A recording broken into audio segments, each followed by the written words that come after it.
Just a suggestion via a channel member. The name of the video is Baby Boomer Life Skills That Are Useless Today. Okay. This is coming from the channel Recollection Road. Let's jump into it, guys.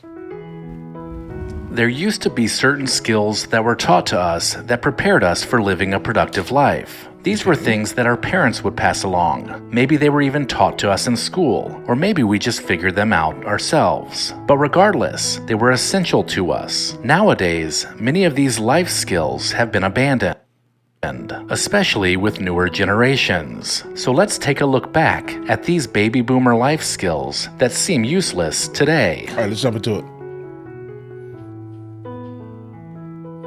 I think you guys sent me one with a similar title, guys. Let me verify. Who among us doesn't remember the days when we had to memorize phone numbers? It certainly tested our memory, keeping track of our home phone number, friends' numbers, and select family members. Knowing these by heart was a necessity, especially when it came to making any phone call. And Yeah, I can definitely tell you, I grew up in an era where you still had to remember things. And I grew up in the 1900s, but specifically the 1990s, yeah? You had to definitely remember people's phone numbers, how to spell words. Most importantly, if you were stranded by a payphone. It's hard to believe that we once kept all of these numbers stored right in our head, while all the other important phone numbers were written down on a list somewhere by the telephone.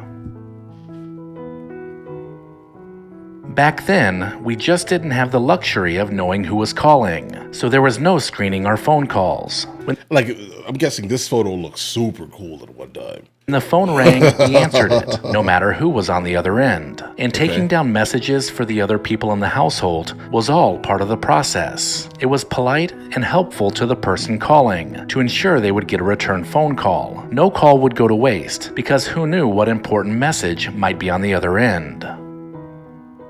Yeah, I definitely wouldn't say that, is this a useless skill? I think we need to bring this skill back, though, the concept of, at least memorizing people's information, guys. That'd be great if we could, work on our memories these days, but all right.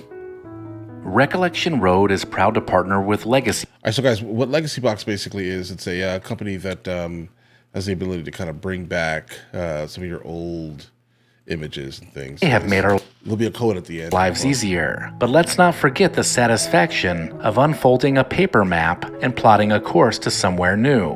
Reading a paper map took skill and patience to study every inch of the map, plus be able to navigate in real time. When traffic, construction, or roadblocks popped up, you had to plot a new course on the fly.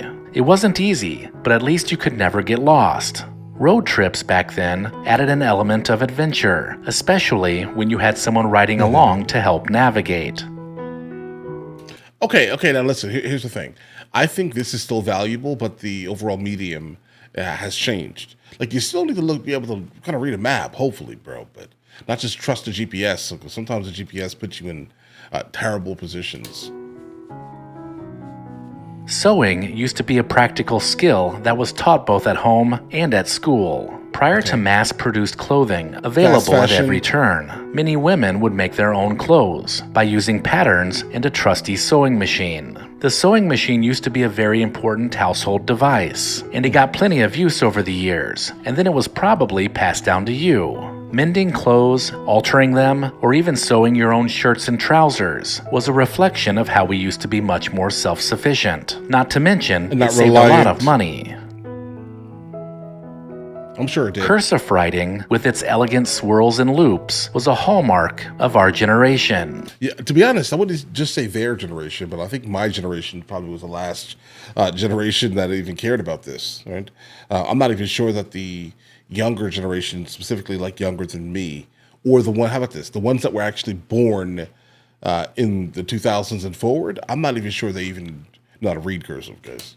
It's a style that added a personal touch to both letters and documents, and was seen as a much quicker method for writing things down. The art of writing in cursive was something we grew up doing, first by seeing our parents write, and then officially learning how to do it in the early years of elementary school. Not only did it improve our fine motor skills, but it just looked more graceful, and seemed to carry with it a bit more of your own personality, which is something that text messaging just doesn't convey. Yeah, but that personality made it so I could barely also read other people's cursive. I can read mine, but trying to read yours? I don't know, bro. All that personal touch, it messes things up a little bit.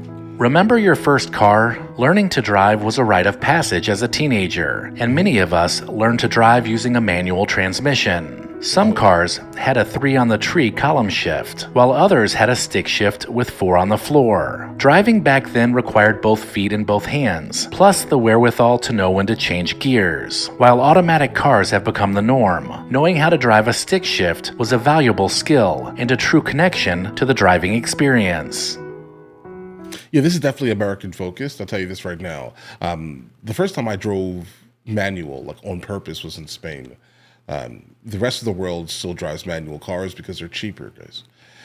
You have to kind of understand, if you're coming from the United States of America, you're coming from legitimately one of the richer countries on this planet, right? So even someone who is not rich here is rich in terms of like the worldwide median income. Let's say that right there. There are some places making like $145 a year, guys. So they need to have vehicles that are very, very cheap. We're talking like inline fours or less, 1.8 liter engines or less. You get what I'm saying here, guys? And manual transmission is literally just the cheapest way to build a car, guys. That still exists Balancing heavily. your checkbook was taught to us because it was the foundation for financial responsibility. I've Our never wrote a income check. and all of our expenses were reviewed at least once a month to keep things accurate.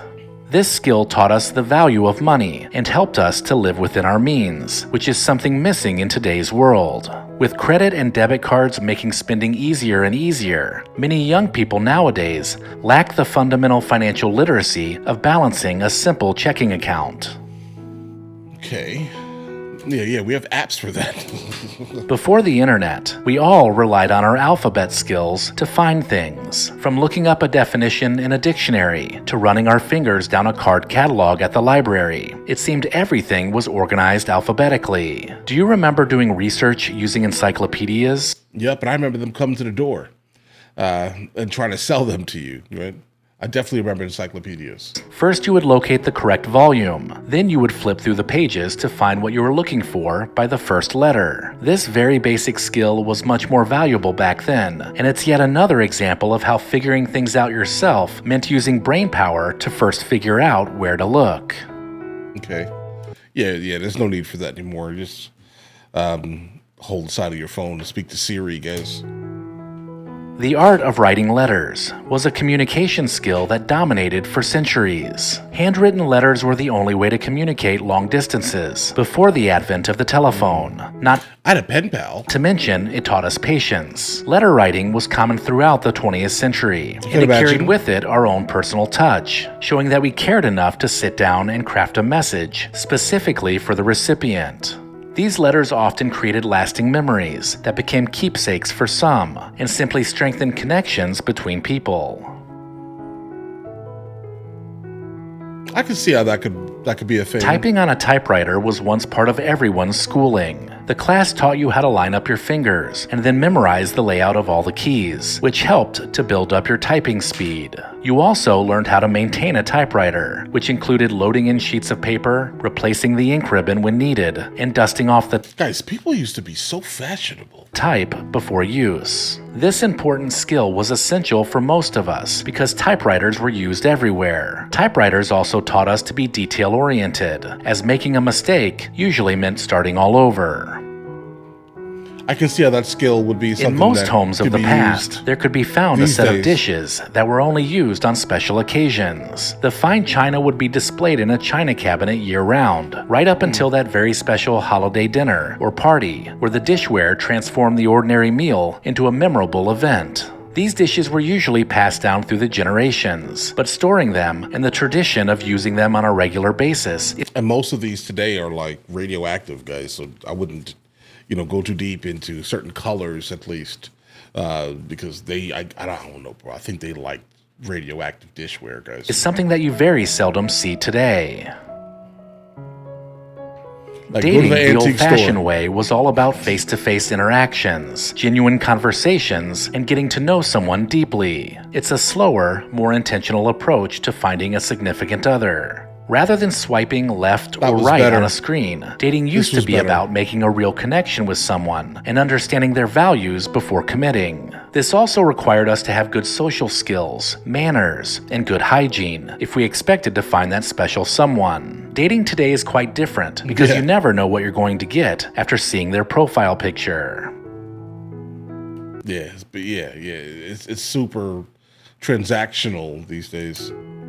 There was once a time when we valued doing most things ourselves. From the simplest things, like manually rolling down a car window. It was all about the Nah, bro, I effort. don't miss that. We would physically go out to eat, rather than have it delivered. And we used to have to go to the bank on a regular basis. Yeah, I'm gonna go. This is definitely Pizza Hut, guys. And actually go inside to deposit and withdraw money, which also meant we had to interact with the bank teller. All of these things remind us of the simple pleasures of going about our life. These manual actions were not only part of our daily routines, but they taught us to appreciate the little things that filled our lives. Let me know in the comments if I missed anything. All right, guys. I think some of these are really good. I'm going to be honest here. Some of these need to be brought back. We have become way too lazy and just reliant on technology that if something terrible was to happen, let's say technology no longer worked in some manner, or electricity went out for a long stretch of time, guys, we would go back to the Stone Ages.